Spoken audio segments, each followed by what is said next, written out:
Are you struggling to be patient with a partner who is indecisive in a marriage?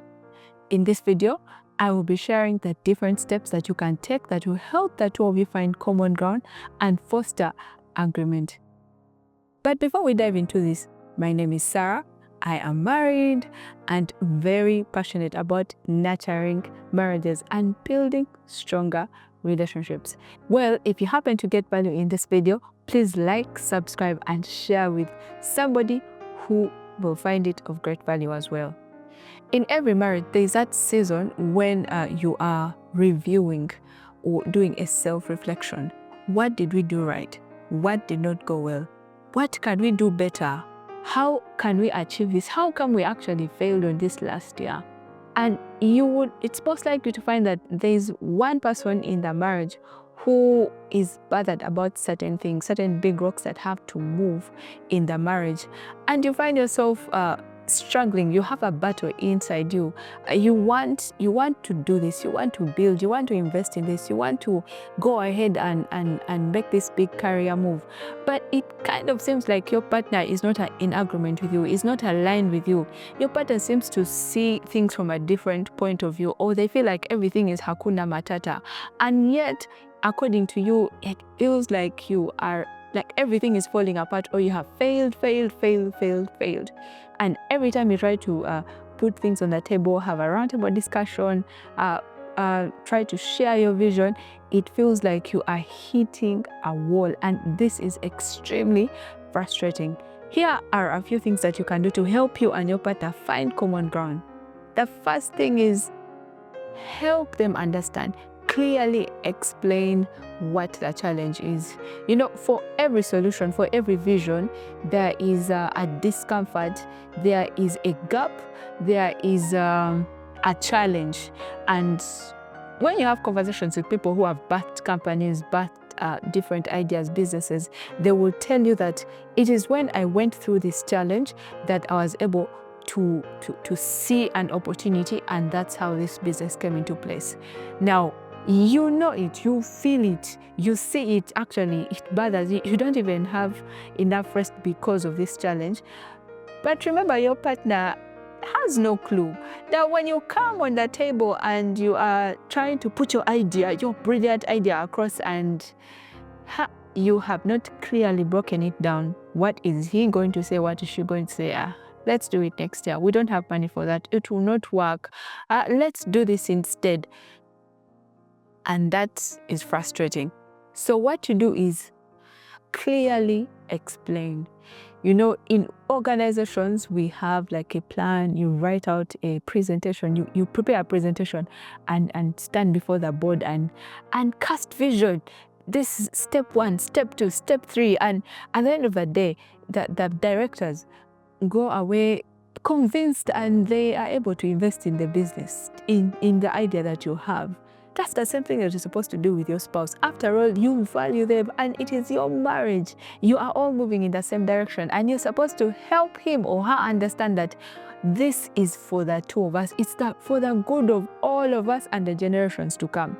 So, dear wife, dear husband, prepare a presentation, or prepare something like a mini presentation for him or for her in an environment that is not full of kids running around. Try to create a quiet space, quiet time at season or at part of the day when he or she is not very exhausted. And you can sense the atmosphere and, you know, bring in your idea. Then clearly explain, you know, this is what I want us to do, but this is what we have gone through. I feel like if we did this, this is how it's going to help us financially, emotionally, spiritually. I mean, in all different contexts that you feel are of value to the both of you.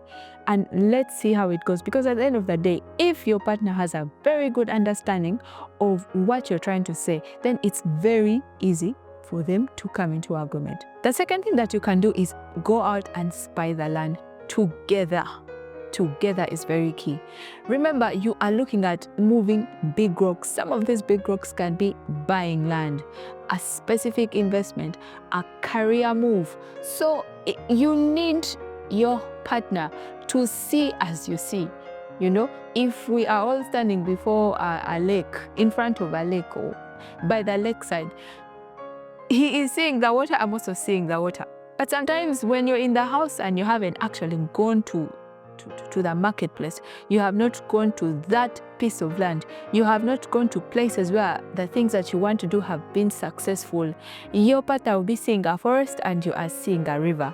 Now really, how can a river and a forest align? That explains the disagreement.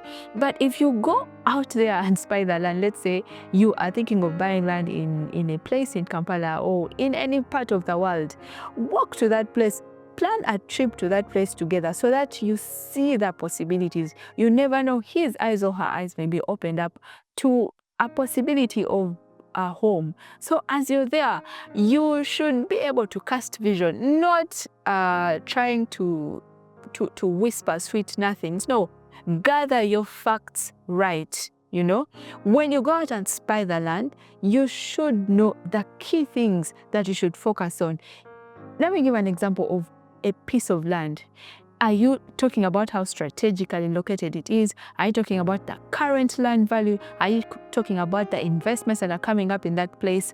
Or you're just saying it's nice and it's cool and there's fresh air? Now, you know, as you just hear yourself, you notice that your reasons are really just not very strong reasons.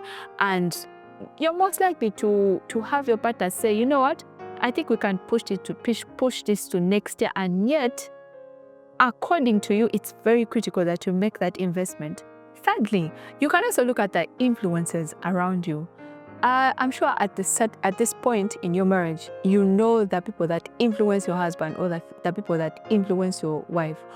And some of these influences may be people that you see every day, but some of them can be people you see they usually follow on social media or on different platforms, the books that have been written about specific topics regarding that topic, that decision that you have to make.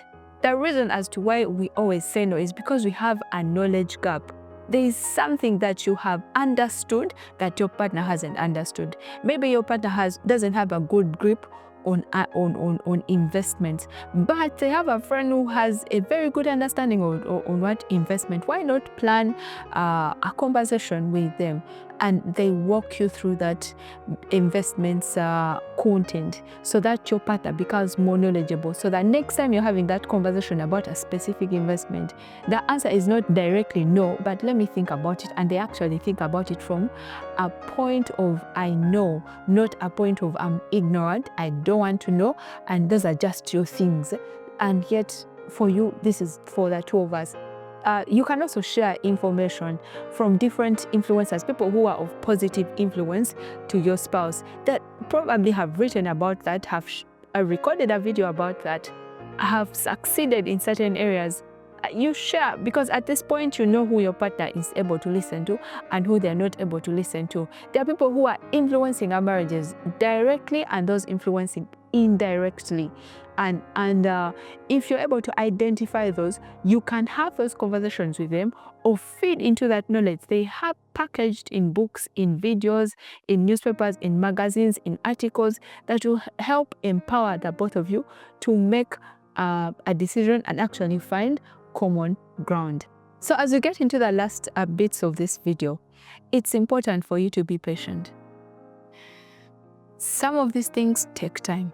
Remember that maybe your spouse is ignorant. Maybe your spouse is someone who is, I would say, a hard nut to crack. That's what some people say. My wife is very hard to convince. So you need to celebrate the wins. If he or she has agreed, let's go and see that farm together. Let's go and see that land together. Let me read about that. Let me watch this video that you have shared about this investment. Celebrate that win. Celebrate that win. At the back of your mind, that's a win. Tick. There's a tick somewhere. Celebrate it. Celebrate it and build on that. Okay, now, my dear, since you watched this, what did you learn?